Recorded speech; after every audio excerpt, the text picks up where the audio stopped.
So now that we have our project set up, now what I want to do is to start the conform and onlining process of the project. I've shown this before, so I'm going to do it very, very quickly. For those that you don't know, I'm going to cover really just the basics and just follow through. So I'm going to actually change my workspace. For those that are completely new to Nuke Studio, you have workspaces, which is the way of just the layout. So I'm literally just going to use my workspace, which is a nice workspace that I have, where I have my node graph, my timeline, my viewer at the top. I have my spreadsheet and my project bin in here, and that way I can just swap very, very quickly between everything that I'll be doing during this process. So the first thing I want to do is go into my sequences. I'm going to go to story, and I'm going to import the first thing, which is an EDL XML or AEF. I have my timeline with all my with my spreadsheet telling me exactly what is going on. Time warps that came in directly from the XML. I have soft effects that are transforms. So all I need to do is just match my media. So I'm going to go and say match media, and here we go. So 25 out of 27, which is not bad. So it has matched all my footage. I don't need the audio that didn't came through. That's fine. I can actually, there is set reference media, so I can have an offline. So straight quite quickly, I'm just going to put my offline. There you are. So now I have my offline for my show. And if I want to start just checking my online, you can see these are picture in picture. So to do picture in picture in the timeline, what we want is to simply set my track as blended. So now I'll be able to blend, and now I have my online straight up ready to go. Now I'm just gonna rename the shots, make sure that everything is nicely named, and I have based on the show and each shot. So I'm gonna call it city and shot, and then I'm gonna go and copy cuts from my plate track to my reference and my other two tracks. And that was a super quick online. I just wanted to show it to you very, very quickly because I have some more of the bits that I really want to go in depth. Okay, so now that we have online and everything's good, and I have renamed my shots, as I said, I renamed them with the name of the show and shot and the shot number. Now, what I want to show you now is the distribution and exporting this to the rest of the team that is going to start doing this job. So I need to export my plates. Separately, I need to have my screens with the comps that I'm going to do for that. But I also have to send out the animation reference from the dancer that is going to be replaced with a robot on the final scene. So to do that, what I'm going to do is I'm going to use my export structures. So export structures are a way of distributing or creating either doing transcodes or creating Nuke scripts based on rules. So we have ways of doing this for whole sequences when we export, or per shot when we are distributing through the pipeline. The first part is on this side is kind of the defaults on the export structures that allows you to do, for example, simple transcode to DPXs, where I can decide to name the folder based on the name of the shot, and then do a transcode to a file that's again with the name of the shot, padding, and an extension. And if I select that, I'm able to get a transcode images and define what's going to be the type of file that I want to create. On the transcodes, I can define which tracks do I want to export, and I can define the cut length, and if I want to include handles and apply retimes or not apply the retimes, and what's going to be the start frame for my shot. Is it going to be based on the source of the original clip, or if I want to do it in custom, as normally is happening in pipelines, to 1001.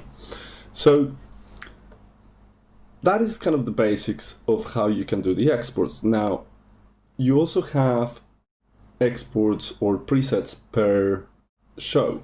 So the way I like to explain this is normally on this side, you want to have the way the company tries to work most of the time. But every show has its own differences and tasks and different things that you want to add to it. So I normally grab from here and drag it into the per project exports. And in here, I have already created some. So if I'm going to go into the animation reference that I was talking about, I want to export that to my animation department based on the name of the shot, animation references, and then I'm going to transcode this in a low res file that they just need to have as a reference, or it could be the same EXRs, it depends on the pipeline. But I also want to export the audio cut per shot. So I'm adding the audio export in here as well, which now allows as well to export Pcm Waves, and I can pick my sample rate and bit rate that I want to do for it. Including if you were doing something more complex, you could even have a 5.1 and a 7.1 if you wanted to. Now, what I really wanted to show you here is I want to do a little bit more of an advanced export. And that is related to the keywords that I can use to make the name of the shots or the name of the folders. By default, we can actually add a bunch of different keywords that we have. This can be extendable through Python. These are the defaults that come in, but you can actually add a lot more if you wanted to. Things like resolution and different things like that. Now, still, there is something else that I can do. So I actually name my shots with the name of the show and the shot and the number. In some cases, if this was a episodic show or something bigger, you're going to have different scenes or sequences within that. So normally you have the naming of the shots with the sequence name, then the shot name, and then the number, or a combination of the three. So what happens if I have that? I don't want all my folders to be whole name of the sequence and everything else. I actually want to have a folder for the sequence, then a folder for the shot, and then the animation stuff and the 2D stuff as well inside. So instead of just using shot, I'm actually going to tell Nuke Studio to do the export, pick certain characters of the name of the clips. So to do that, I can actually add a few more things into that naming convention.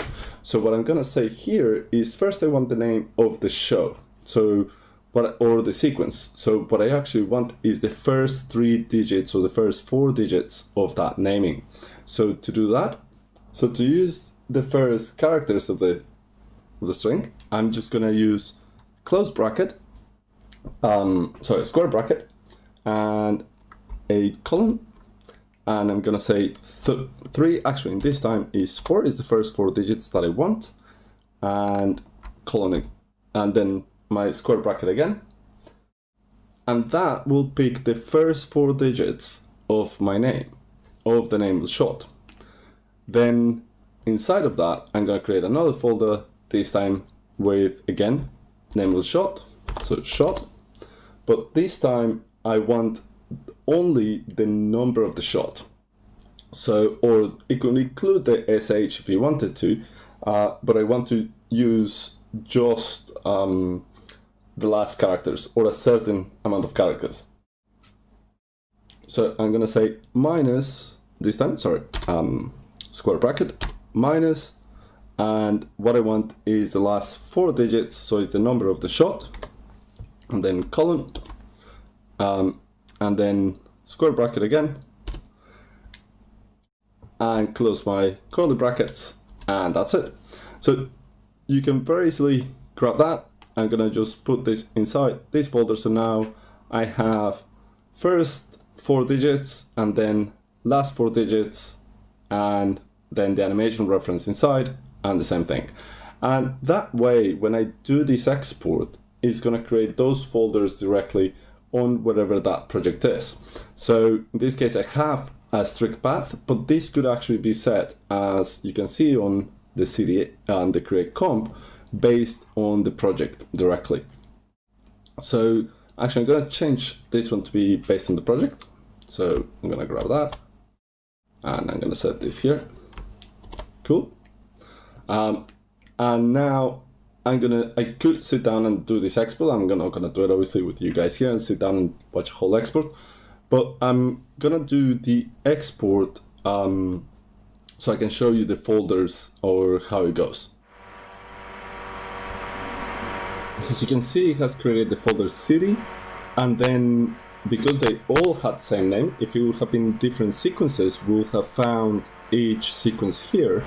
And then now we have the actual shot inside with the reference, and now we have the actual clip that was exported as JPEGs with the audio files and everything there.